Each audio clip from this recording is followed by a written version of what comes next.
Reby was a young Nigerian woman who lived in a small town. She was born without both of her hands, but that never stopped her from dreaming big. Every morning, while other women carried baskets and cooked with their hands, Reby learned how to do everything with her legs. She swept the floor with her toes, washed clothes by holding soap and scrubbing carefully, and even stirred food inside a pot using a long wooden spoon between her feet. The villagers used to look at her with surprise. Some of them would whisper, "How can a woman with no hands survive?" Others would laugh and say, "She will never live a normal life." But Reby never gave up. She smiled through her struggles, and in her heart, she carried one big dream: to become a great cook. Her love for cooking. From the time she was a little girl, Reby loved the smell of jollof rice, egusi soup, and fried plantain.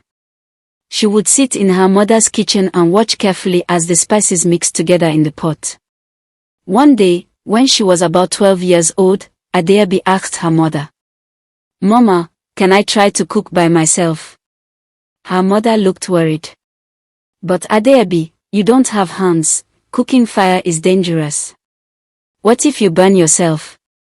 But Reby begged, and at last, her mother agreed. She placed a small pot on the fire, gave Reby a spoon, and watched closely. To her surprise, Reby balanced the spoon between her toes and stirred the pot with care. Sweat rolled down her face, but she refused to stop. When she finished, she had cooked her first small meal of beans. It wasn't perfect, but it was hers.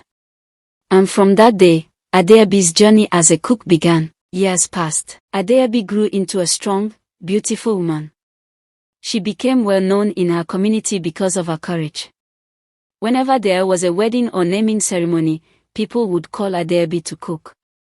They were always amazed that she could pound yam, fry akara, and stir big pots using only her legs. One bright morning, an announcement came over the town's radio. There will be a national cooking competition in Lagos. The winner will receive 1 million naira, a brand new kitchen, and a chance to be on television. The whole town buzzed with excitement. Many women rushed to register. Reby listened with wide eyes. For the first time, she thought, "Maybe this is my chance to show the world what I can do." But doubts quickly entered her mind. What if they laugh at me? What if they don't allow a woman with no hands to compete? Her mother encouraged her. "Reby, you have a gift. Don't hide it. Enter the competition and show them your strength." With courage, Reby filled the form and sent her name. Journey to Lagos.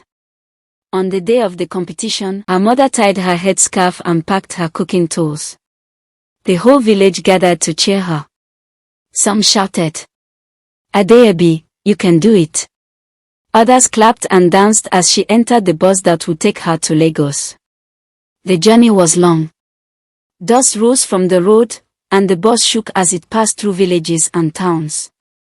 Reby stared through the window, her heart filled with both fear and hope.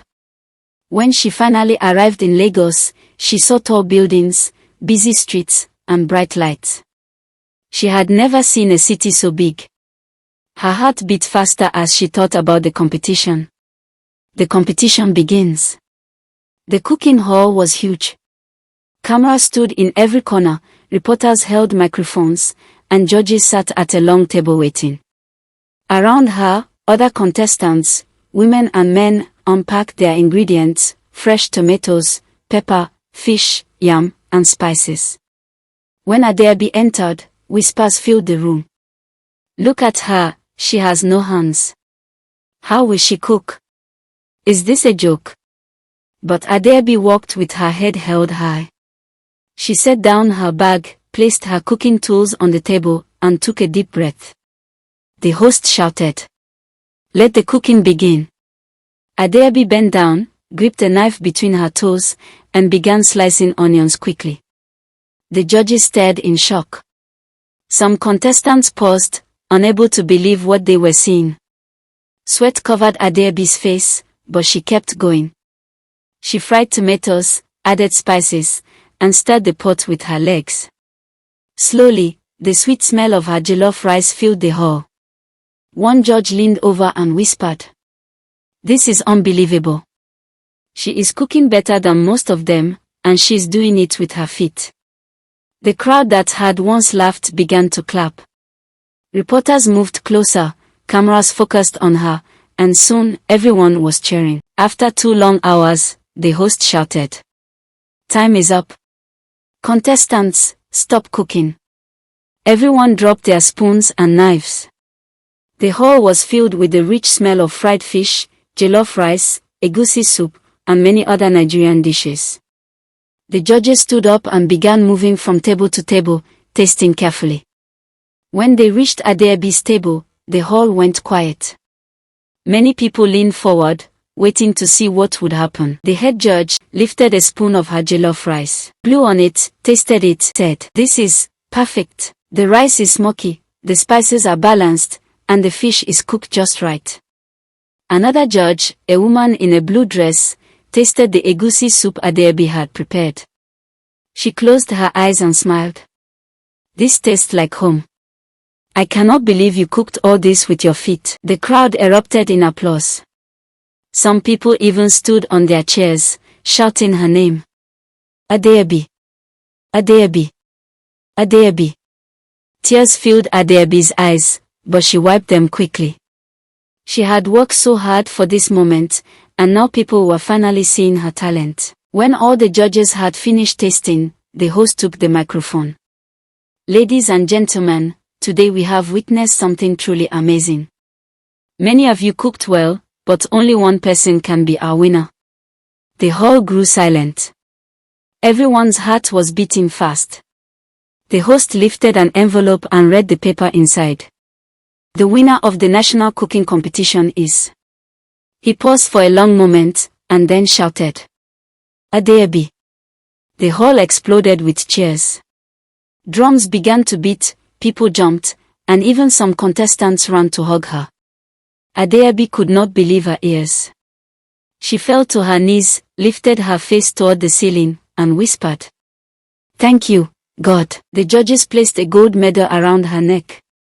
Then they handed her a giant check of 1 million naira. Cameras flashed, reporters rushed to interview her, and suddenly Adeobi, the woman without hands, was the star of the night. Her life begins to change. After the competition, Adeobi was invited to television shows. Newspapers wrote about her. The handless woman who beat all odds. Adeobi, a true Nigerian hero. People who once mocked her now respected her. Restaurants in Lagos offered her jobs, but she politely refused. She had a bigger dream. She wanted to open her own cooking school, to teach others that nothing is impossible.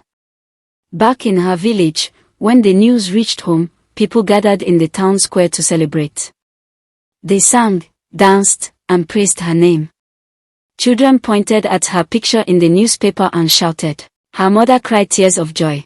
Some people became jealous. A group of women in the market whispered, "She thinks she is better than us just because she won one competition." Others doubted her still, saying, "Maybe the judges only felt sorry for her because she has no hands." Adeobi heard these words, but she refused to let them break her spirit. She remembered her mother's advice. "Adeobi, people will always talk. What matters is what you believe about yourself." So she worked harder. She began saving money to build her cooking school. Every day, she trained herself, trying new recipes, mixing flavors, and creating dishes that even the best chefs had never tried. One day, she received a letter in the mail. It had a shiny red seal and came from abroad. Adeobi opened it carefully. Inside was an invitation. "Dear Adeobi, we have heard about your talent. We would like to invite you to represent Nigeria in the International Chefs Competition in London." Her heart raced. The whole world was calling her now. God is truly great. The news spread quickly. Children danced in the streets, drummers played their talking drums, and the elders called for a town meeting. One elder stood up and said, "Adeobi has brought honor to us. Let us support her. She must not go alone." So, the villagers gathered money to help with her journey. Some gave coins, Some gave yams and plantains to sell, and others gave prayers. The day of her flight arrived. Adeobi wore a green and white dress, the colors of Nigeria. At the airport, she saw airplanes for the very first time. They were massive, like giant birds resting on the ground. Her legs shook with fear. Will this thing truly fly? She whispered to herself. But when she boarded and the plane lifted into the clouds, she pressed her face against the window and gasped. She had never seen the world from so high above. Rivers looked like silver lines, houses like tiny toys. After many hours, she landed in London. The air was cold, and the streets were full of cars moving in silence. She had never seen so many tall buildings and bright lights. Everything felt new, strange, and exciting. The international chefs competition was held in a huge hall decorated with flags from many countries: China, Italy, France, America, South Africa, Ghana, and Nigeria. Contestants from around the world stood proudly in their uniforms. Some wore tall white chef hats, others carried golden knives and shining pots. Adeobi wore a simple Nigerian Ankara dress. She did not feel ashamed. She knew her strength was not in her clothes but in her cooking. When the other chefs saw her, whispers started again. She has no hands. How will she cook here, among the best in the world? This must be some kind of mistake. But Adeobi only smiled. She had heard those words before, back home. And each time, she proved people wrong. The host announced the first challenge. Chefs, you have 2 hours to prepare a dish that represents your country. The hall buzzed with excitement. The French contestant began whipping cream for pastries. The Italian chef rolled out postedo. The Chinese chef chopped vegetables faster than lightning. Adeobi bent down, gripped her knife between her toes, and began slicing tomatoes for jollof rice. The cameras turned toward her instantly. Reporters pushed forward, amazed that she could cook with such speed and skill. But the challenge was not easy. The stove was taller than the ones back home, and she struggled to reach it with her legs. For a moment, fear filled her eyes. Will she fail here, in front of the whole world? She closed her eyes, breathed deeply, and remembered her mother's voice. Adeobi, you are stronger than your fear. She quickly found a stool, climbed onto it, and continued cooking. Soon, the hall was filled with the mouth-watering smell of smoky jollof rice, fried plantain, and spicy suya. When the time ended, judges walked around tasting each meal. The French dish was rich, the Italian pasta was smooth, and the Chinese stir-fry was colorful. But when they reached Adeobi's table, something magical happened. The first judge tasted her jollof rice and froze. This is the best rice I have ever tasted," he whispered. The second judge tried the plantain and smiled. Sweet, crispy, and golden. The crowd began to cheer. Some people shouted, "Nigeria! Nigeria!" Adeobi stood tall. She had passed the first test. But trouble is coming. Not everyone was happy. Some of the competitors frowned. One whispered angrily, "How can a woman with no hands beat us? This is embarrassing." Another muttered, "Maybe the judges are only impressed because of her disability." Later that night, while Adeobi was resting in her hotel room, she heard a soft knock on the door. Please subscribe for the part 2 to see what happened to her.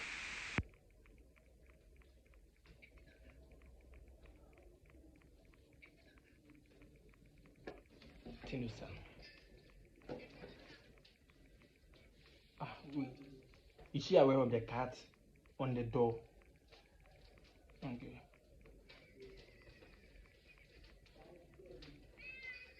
Jesus.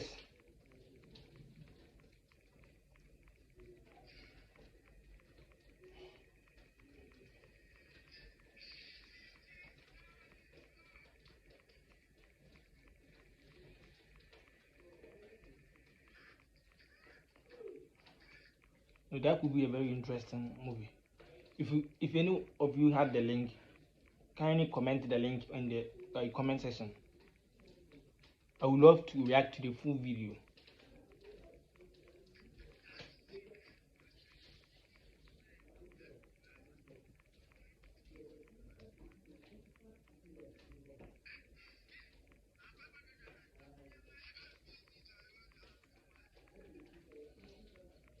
the rice is more to Shaggy.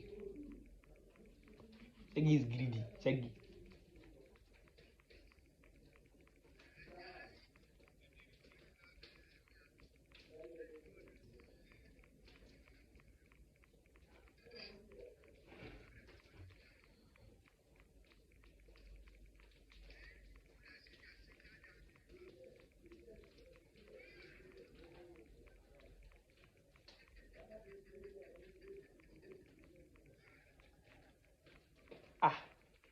Without the permission of the owner.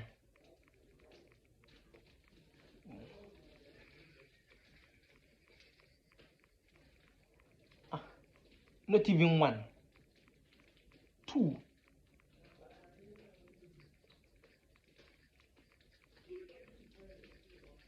And bread too.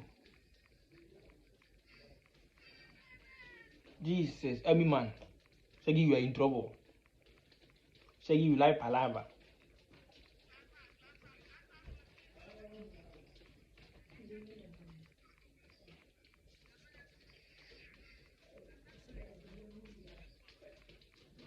So he is the son of the seller.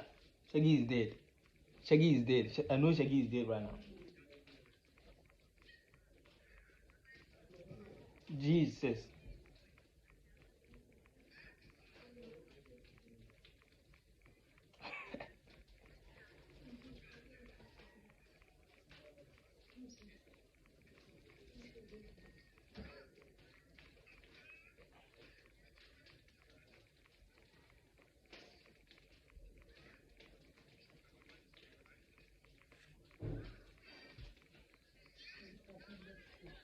Jesus.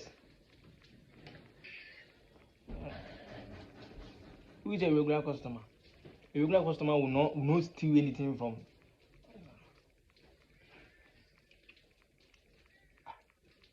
Any bros. Where is this guy going, safe? With these too much kings.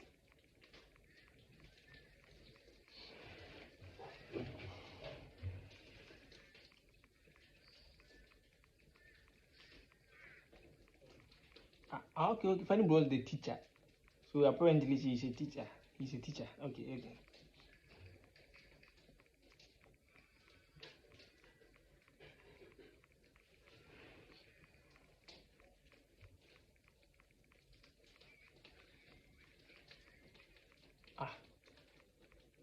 In the middle of lesson, you are live on TikTok. You are dead from this teacher. You see what happened? Jesus.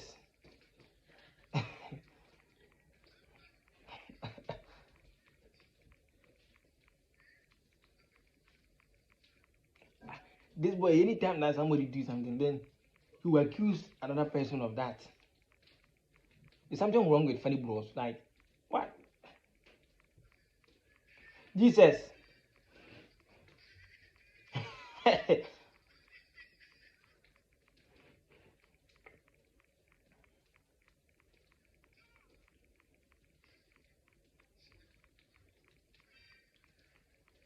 What?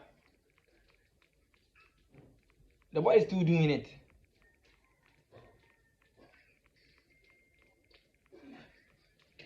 Jesus. And then go discipline you. Discipline.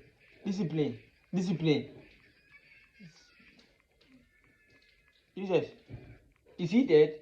Funny bros. Overdo mine.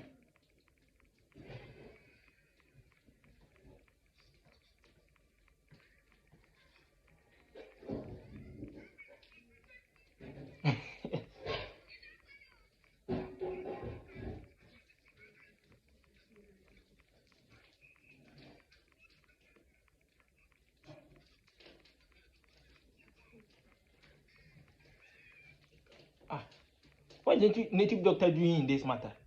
Okay, let's see what is happening.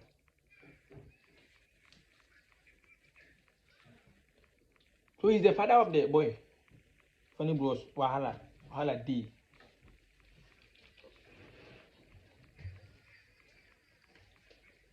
Jesus. Where's funny bros?